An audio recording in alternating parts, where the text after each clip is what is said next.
Ketika Arjuna digempur oleh serangan panah sakti Taksaka Karna, Basudewa Krishna tetap membawa Arjuna menjauh. Sedangkan di sisi lain Raja Madra terus membawa Karna mengejar Pangeran Arjuna.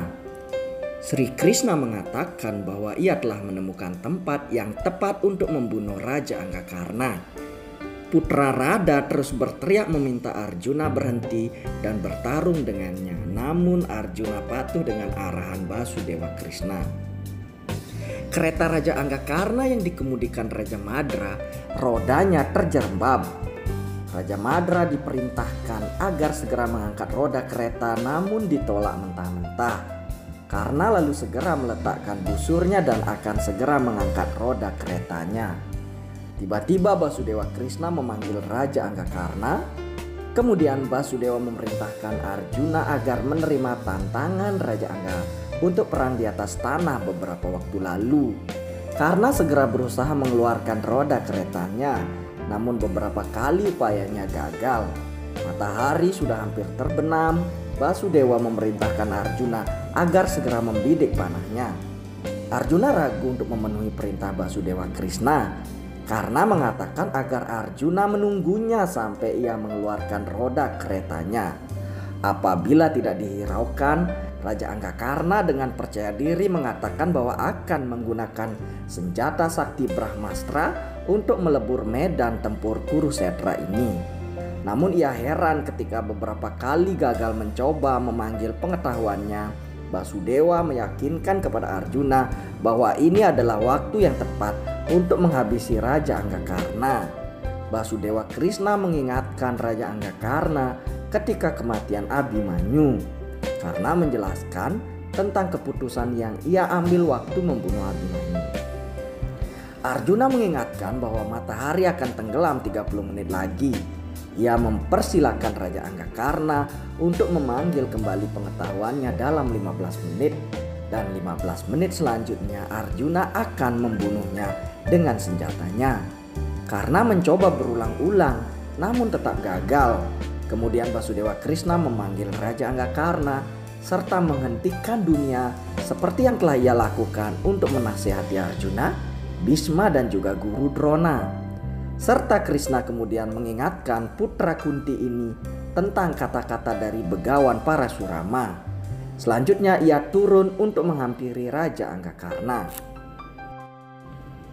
Basudewa membuat dunia berhenti. Ia kemudian mendatangi Raja Anggakarna untuk menasehatinya. Murid dari begawan Parasurama ini menanyakan kepada Basudewa Krishna mengenai usaha-usahanya.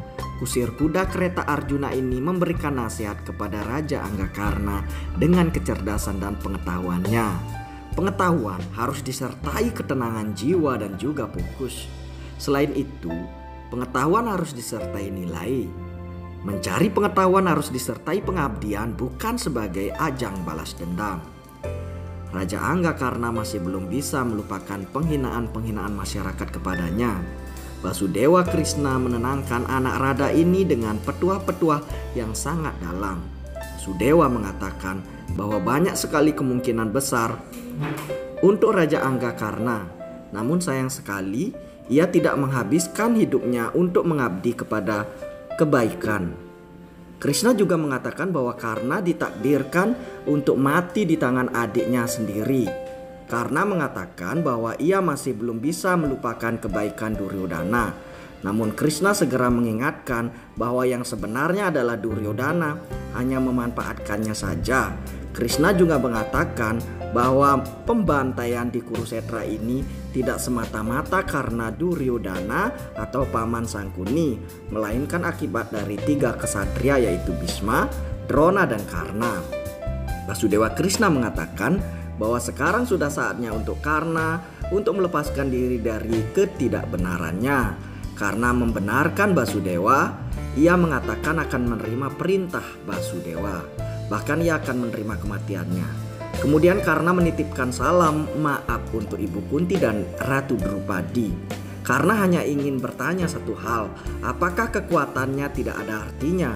Basudewa mengatakan bahwa Karna akan membuktikan kekuatannya setelah kematiannya dengan mengangkat roda keretanya yang terbenam di tanah. Kemudian Karna akan menyentuh kaki Basudewa.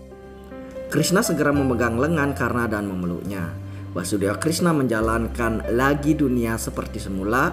Ia juga menyuruh agar Arjuna segera menghabisi Karna. Putra Kunti ini mendekat. Ia kemudian meminta agar Arjuna menghabisi nyawanya. Karna mengingatkan bahwa matahari akan segera terbenam. Ia akan segera pergi bersama ayahnya Dewa Surya. Karna kemudian menuju keretanya dan segera berusaha mengeluarkan rodanya yang terperosok ke dalam tanah. Basudewa Krishna menyuruh Arjuna agar segera membebaskan Raja Anggakarna dari beban dosanya. Pangeran Arjuna segera mengangkat busurnya dan mengarahkan panahnya kepada Raja Anggakarna. Karna tersenyum melihat adiknya. Anak panah Arjuna melesat dan mengenai leher Karna hingga terpental jatuh. Matahari terbenam mengiringi kematian dari Raja Anggakarna. Keempat Pandawa yakin bahwa Arjuna telah berhasil mengalahkan pembunuh dari Pangeran Abhimanyu. Keinginan dan ambisi para leluhur dan juga kemarahan mereka, dendam dan permusuhan menjadi warisan generasi secara turun-menurun.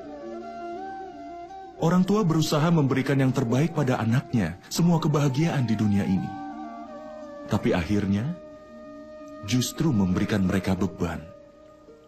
Mereka ingin memberikan cinta, tapi berakhir dengan memberikan mereka kebencian.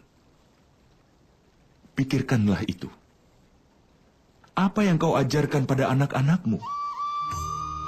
Kau harus memberikan mereka cinta, pengetahuan dan kekayaan.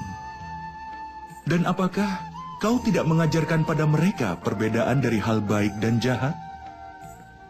Bagaimana permusuhan satu orang dengan yang lainnya?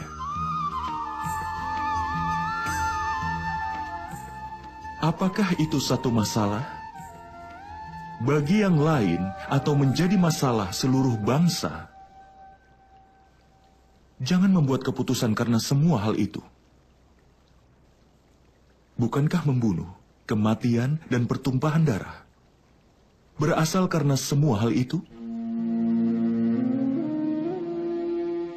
Dengan kata lain, orang tua telah memberikan anak-anak mereka kehidupan dan juga kematian. Mereka memberikan cahaya kasih dan termasuk juga gelapnya kebencian dan kegelapan yang bisa menghilangkan pikiran seseorang. Atau bahkan jadi yang seperti itu. Tapi hasilnya nanti hanya ketakutan. Hanyalah ketakutan.